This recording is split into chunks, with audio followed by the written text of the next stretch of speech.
In this half of the module, we'll go through the questions you need to ask to qualify your candidate. Start by qualifying the candidate as soon as you've introduced yourself. You shouldn't make any allowances on this part. You need to qualify each candidate properly, whether they've applied to an ad or if you've approached them directly. The initial approaches are different, but once you've done that bit, you need to be thorough with your qualifying questions. Remember, you need to use the conversation as a means of gauging your candidate's interest and suitability for the role.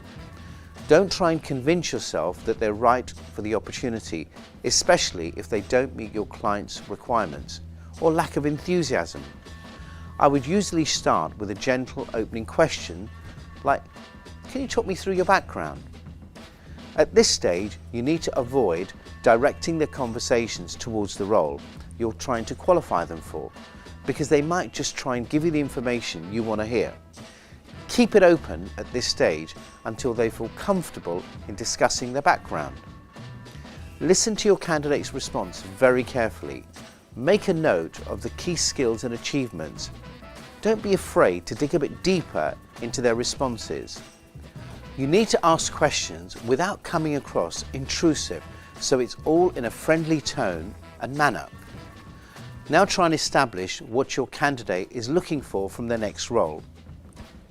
You could ask, is there any area of responsibility that's missing from your current role?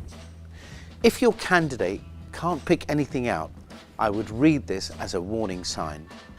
They might want to hear about other opportunities, but at the same time, they might not be ready to move from their current role. Don't let candidates persuade you that they're committed to finding a new job if the answers they tell you are otherwise. This could send you on a wild goose chase. Now I'd ask the following questions. How have you reinvented your job over the last few years? How has your role changed? Note down anything that might be of interest to your client, especially if they're looking for somebody who's going to change the way the company or department works. Describe the positives and negatives of your current employer. Try and work out whether the candidate is using the role as a get-out clause, rather than an opportunity that will further their career. What makes you stand out from your peers in your current organisation? Describe a recent win that you're most proud of, both in and out of work, and more importantly, why? This will give you a great insight into their personality. You could be talking to someone who's capable of doing their job, but they could be out of sync with their personality in your client's team. If that's the case, try and assess whether it's worth presenting them to your client. What would your peers say about your strengths and areas of development? Don't shy away from presenting candidates if they have a few disadvantages here and there, as long as those disadvantages aren't based around their work ethic or personality. Make sure you tell your client about them. It's just as important to give them negatives as well as positives. What's the size of the company you're currently working for? How is the department structured? Remember, your candidate will try and impress you during this conversation. It's okay to take their answers with a pinch of salt, especially if they come across well in other areas of the qualifying process. When have you taken a risk at work? When could you have been more cautious? If your candidate took a justifiable risk which wasn't to the detriment of the company, then you could be talking to somebody who evaluates opportunities with a level head. If your client is looking for a leader, then their answers to these questions could go a long way. By now, you should know a bit more about who your candidate is and what their personality is like, and how they operate in the workplace. Now, I would ask about their long and short-term goals.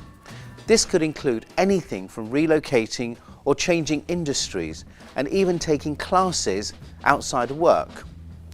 Ask how they're going to make their plans happen. Do your candidate's plans fit with the opportunity you're presenting to them? If they do, you need to make clear notes at this stage, as you may need to remind them of this later, especially if they get counter-offered or wobble later on in the process. What skill set would you bring to this position? A softer way to approach this is to ask them what the key skills they think you should relay back to your client. This will encourage candidates to subconsciously sell themselves to you. This will help, especially if you're talking to somebody who isn't very confident in discussing their achievements. How do you expect to progress after a year in this position? If they can give you an honest answer that's based on their knowledge of the role, department and industry, then it's likely you're talking to somebody who's genuinely eager to meet with your client. They're also likely to want to progress in their direction of the role that you could offer them. You can always spot real answers from fake ones. You just have to pay attention to the candidate's tone of voice. Are they willing to travel or relocate for the opportunity? If your candidate isn't 100% dedicated to relocating for the role, or they live far away from the office, this could cause a concern. You shouldn't present them to your client at this stage. What's your notice period? Would you accept a counter-offer from your current employer if they tried to keep you? This is one of the most crucial questions you'll ask when qualifying. If they don't immediately say no, don't progress any further with them. They're probably happy where they are, but their current salary isn't as high as they'd like. As soon as the employer offers them more money, they'll stay. I'll go one step further and ask, how much does your salary need to increase by for you to stay in your current position? Or what would your current employer need to change for you to stay? This is also a good question to use later in the process to reinforce the compatibility of the opportunity for your candidate. If any of these red flags appear, follow your gut instinct. Politely let the candidate know that the role may not be the right one for them. However, keep their details on file for other opportunities in the future. You now have all the relevant information you need to assess whether your candidate's right for your role. Start by wrapping up the conversation by asking the candidate whether there's anything else they would like you to know about them to help singling them out from the competition. By this point, you should have a good working relationship with your candidate, so they're more likely to tell you extra pieces of information. Now agree a time frame with your candidate. Tell them what your plan of action is and when they can expect to hear back from you. Then ask for their availability should you successfully secure an interview. If applicable to your company and the role you're working on, it's also a good chance to try and get exclusivity on them, i.e., will they only work with you in finding another role? And if anyone else approaches them, they'll let you know first. Tell them you're happy to represent them, but if this opportunity isn't the right one for them, you're happy to use your network to source other opportunities. Finish the phone call by asking your candidate if they have any remaining questions they'd like to ask you. If you're qualifying them for their dream job, they should want to find out as much information as possible. Use this as your last chance to gauge their enthusiasm. If you now decide that the candidate isn't right for the role, use this time to explain that you don't think the opportunity you have fits quite within their future goals, but always explain that you will be in touch when the right opportunity comes along. If you feel like you can place them anywhere else, tell them you'll contact relevant companies within your network to explore other opportunities for them. My top tips on this module are: number 1, let the candidate do the talking. You need to listen to their answers in order to qualify them properly. 2, ask open-ended questions to get a deeper insight into your candidate's personality, motivations and background. 3, gauge your candidate's interest and commitment.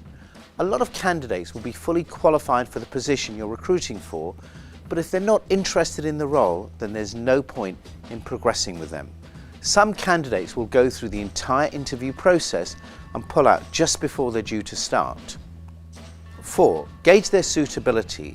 Impressive achievements will always look enticing on a candidate's CV, but they mean nothing unless it's relevant to the vacancy you're trying to fill. You know what your client's key requirements are, so make sure you stick to them. Number 5, work out whether the candidate has the compatibility as well as likability. We've all been guilty to try and place candidates because they're great to talk to but are unhappy in their current role. If they're personable, you should mention this to your client, but make sure you look beyond the chemistry of your conversation. Number 6, and finally, provide a concise summary at the end of the call that covers all of your key discussion points to manage expectations and remain control of the entire process.